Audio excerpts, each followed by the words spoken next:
All right, so Oravanh was born in Thailand and raised in the Bay Area.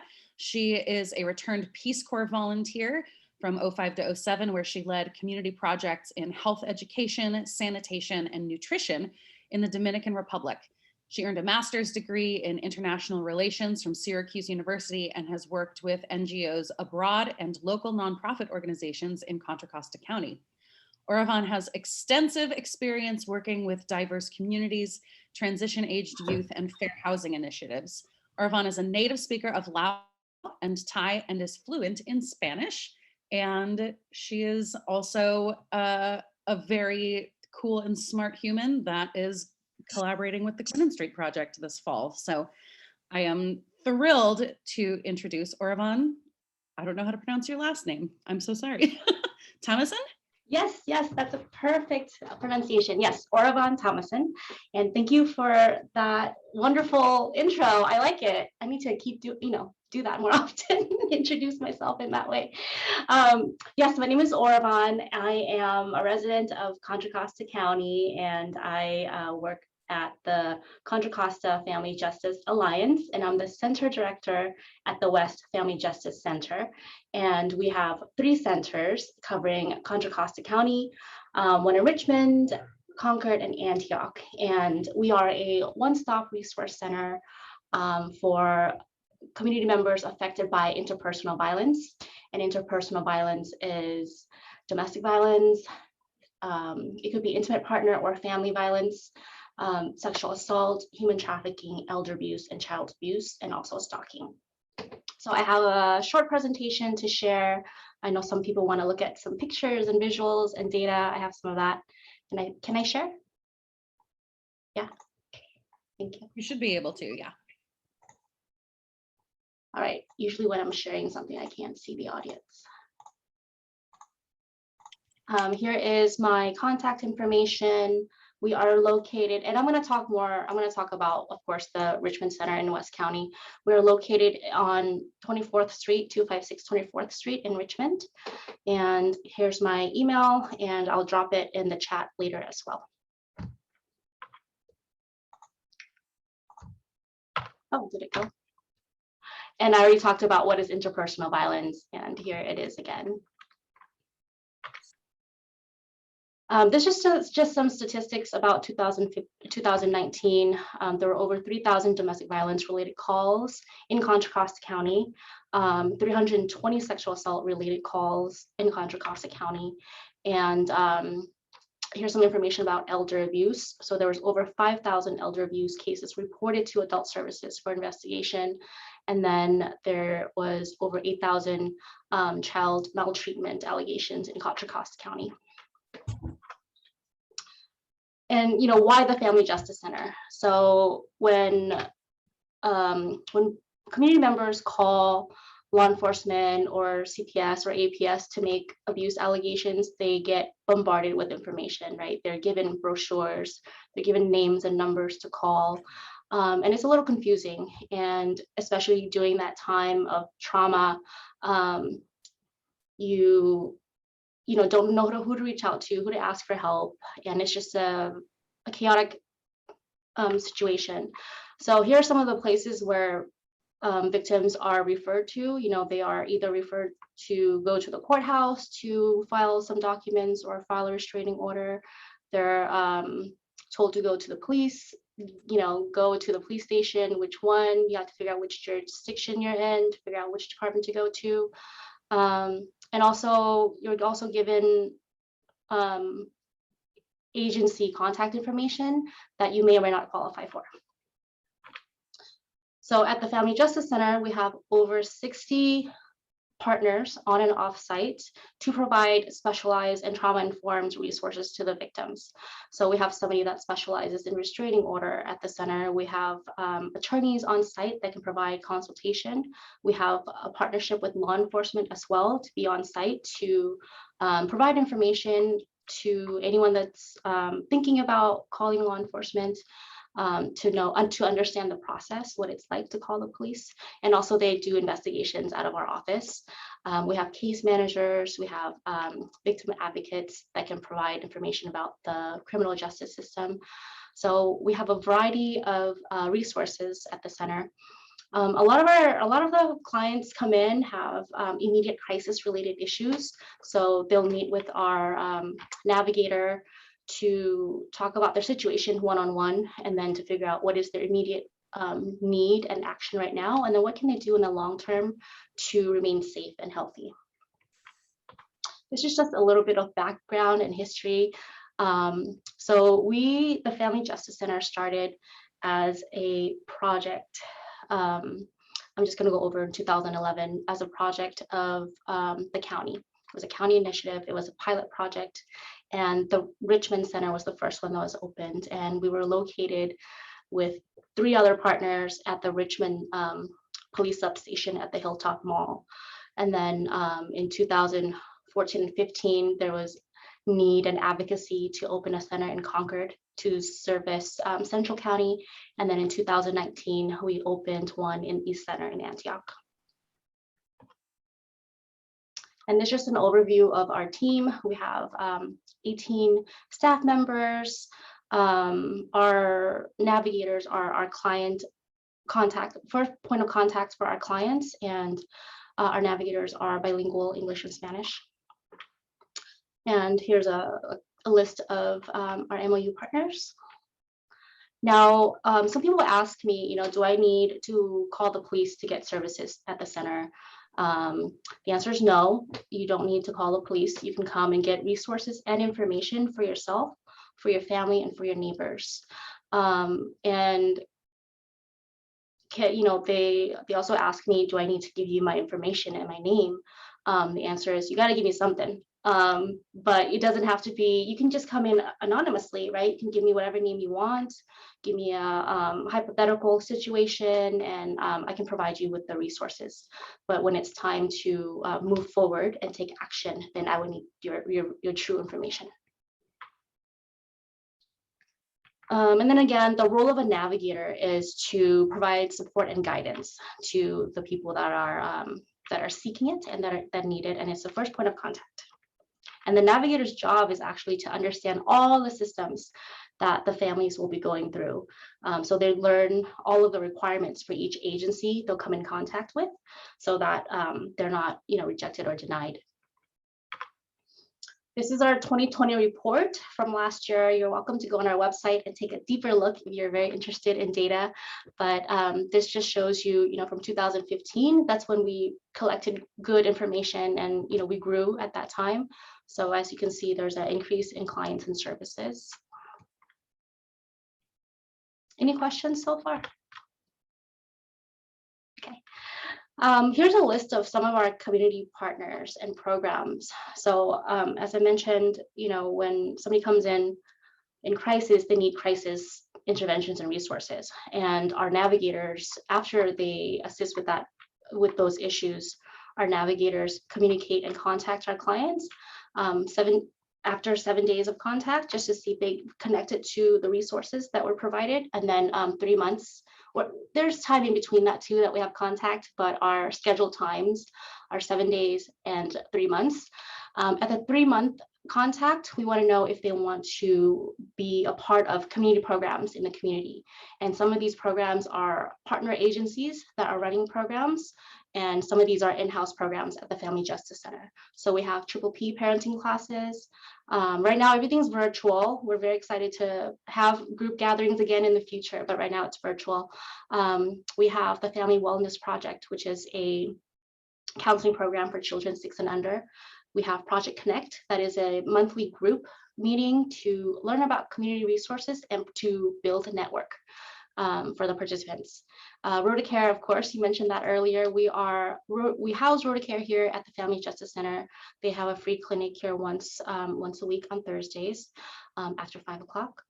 And we have a good partnership there, good referral system. We have a slot if we have any clients that are in need of medical services. And Healing Conversations is free. therapy. We contract with one therapist. She's trilingual in Portuguese, English, and Spanish to provide emergency counseling, 2 to 4 sessions for somebody that needs something right now, and then as they're waiting for a longer term program. This is just some of our flyers that we have. So on Mondays, we have yoga from 6 to 7, and right now it's virtual, donation-based, free if people can't afford it, and it's run by Kim Walker. We have, so before the pandemic, we had a Success Academy, which is a tutoring program on site at all 3 of our centers, and it's to help people, to help kids with extra tutoring and also helping with special projects at school.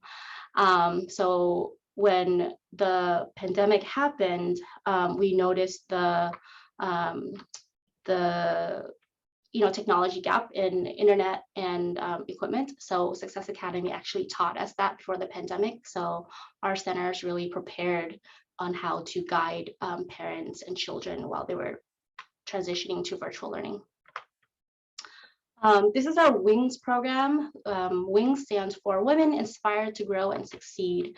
And this, I think 2 months ago, we had a virtual conference, and we had about 70 participants from West County and West County agencies that are job readiness agencies to come present and to help people get started in their in their journey to financial independence. So we had Brighter Beginnings to talk about their credit and how to improve it. We had a networking session. We had how to find a job, and we had it was a successful event, and we hope to have another one this year coming up. Let's see. This is the Family Justice Institute program, and it is a free program training for community members and professionals in the field of interpersonal violence. So our next one coming up is tenant protections on May 28th. Oh, there's one today. If you're interested, please email info@cocofamilyjustice.org. See, we also started a pilot project called the Restorative Justice Project. And this is for folks that do not want any typical intervention for family violence. So these are for the folks that don't want to call the police, don't want any resources from our agency, but they want something to help them through what they're going through, their trauma and the violence in the community. So it's to help people seek accountability and support. So it's done through Circle, and the victim and sometimes the person that caused harm is there as in addition to support in addition to their support people that come and support them and having a conversation about what harm was caused and how to have a safety plan to continue to have communication with one another. It's been a 3-year pilot, and this year the program is actually spinning off into its own project, and we will be the fiscal sponsor. So I just wanted to share with you what we've done during the pandemic. We didn't close our doors. So yeah, when the pandemic happened, a lot of the community agencies actually shut down and provided services online and virtually. We had a hybrid. Our buildings were still open. We had 2 to 3 staff to provide emergency resources, right? We had food boxes. That's something that we don't typically do, but we received them, and we were able to call community members to come receive them. We had PPE that was available. We got a few grants to provide cash assistance during that time for folks that lost their income, and especially for our undocumented community members. We had Chromebooks and school supplies as well. And lastly, our annual fundraiser is coming up. It's called Building Safety Through Community, and that's on May 22nd, and it's going to be live stream music festival. If you're interested, you can check out our Facebook. We'll be live streaming that. And here's the information for our 3 centers. And that's it. Thank you. Thank you for having me. Yay, thank you, Oravanh. You're welcome. I see that somebody's interested in our yoga class. Just send me an email. Here's my email. Everyone's welcome. I've had my kids on there, people with their dogs do yoga. It's just fun to see everyone's house. I have a question. Yeah. Yeah, thank you very much, Oravanh. That's very interesting. What a great service. A couple of questions. First, how do one find out about you to contact you in the community? How are they referred to you? Word of mouth, our partner agencies that work with us, and presentations like this. So we go to clubs, groups, churches to provide information, and to express that, you don't need to call the police to get resources from us. You can stay anonymous, because we know that people don't want to talk about this and people don't want to come in. They can call. And if they're not at a safe place, and that's why we stayed open during the pandemic, because a lot of families are forced to isolate, right? And we know that DV victims are isolated by the person that's causing them harm. So we know that they may not be in a safe place to call us. The perpetrator might be actually standing right next to them. So they can walk in, call, get information. Do police agencies also refer people to you? Yes, they do. They do. And we in Richmond, we have Richmond Police Department here with us, the Sexual Assault and Domestic Violence Unit. There's 6 detectives and 1 sergeant, so there's 7 of them on site with us. And when they interview families, they will introduce those that are interested in talking to our navigators. So connections happen instantly when families come in and when they're ready for resources. And the unit does investigations of all interpersonal violence, so elder abuse, child abuse, DV, and sexual assault. Do you guys intervene in the sense of sending someone, say, for instance, to a person's house or anything like that? No, we do not do that. I see. Okay. Thank you very much.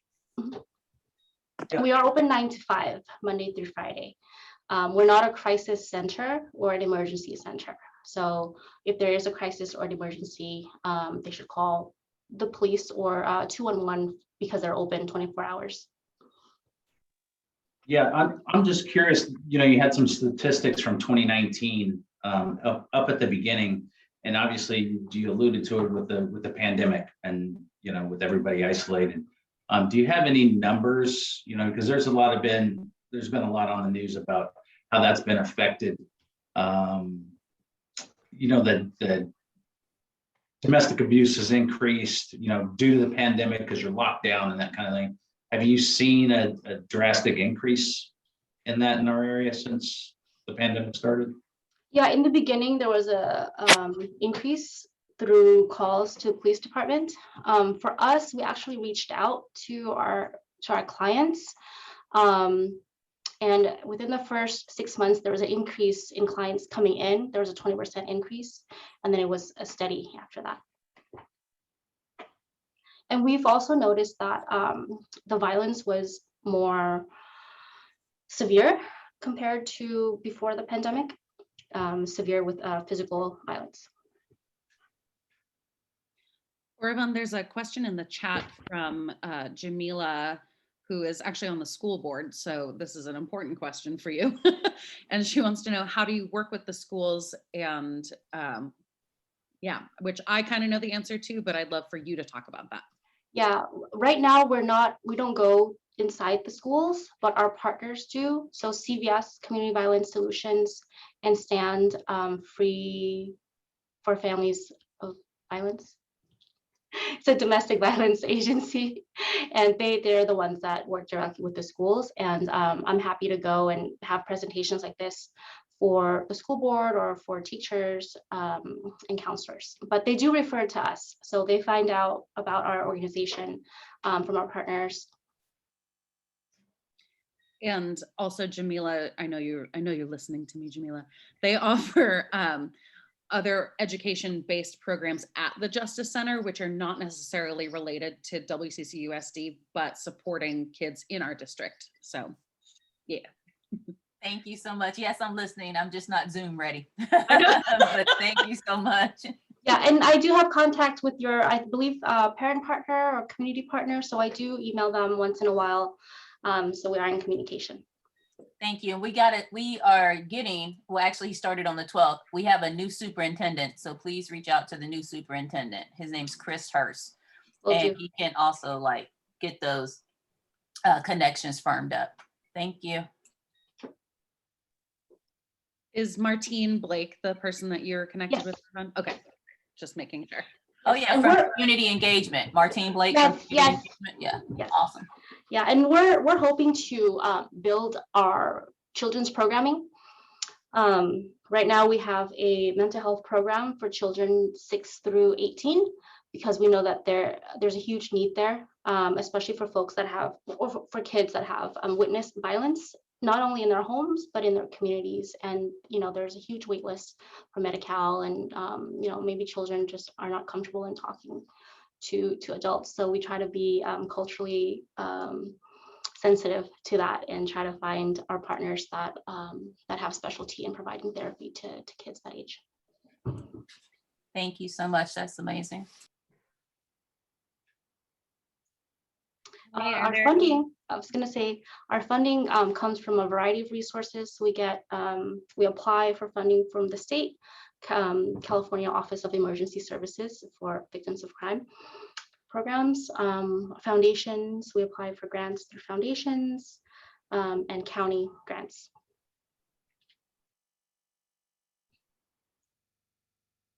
Great. Well, thank you so much. Are there any other questions for Oravanh? I just want to say before we wrap up that the Justice Center and the team that runs it is full of powerful, smart humans, and it's a really great place. And I say that as a hopefully future collaborator with the Justice Center, but also just as someone who, a dear friend, benefited from the Justice Center's services in the last 5 years, and it really helped her a lot. And so I just want to put that in the space as well. So just some gratitude for Oravanh and the entire Justice Center staff and family and community, because what you all do is integral to our community. So thank you. And I know working in the nonprofit sector, you don't get thanked sometimes. So thank you. Thank you. And you're all welcome to our, community events and community trainings. And also, Dawn, that's how people hear about us too, through those trainings, right? Because we want to be available for all community members that need services. Great, thank you. And I wanted to say I'm a returned Peace Corps volunteer as well. I served in Mongolia. So it's always cool to see like all the amazing stuff fellow Peace Corps volunteers gone on to do. So I'm very impressed. Very cool. All right, well, thank you so much. We really appreciate it. Maybe I'll say hi when I drop off food later today. I'll be here until 4:30. Thank Okay, you. perfect. Bye, have a good meeting. Thank you.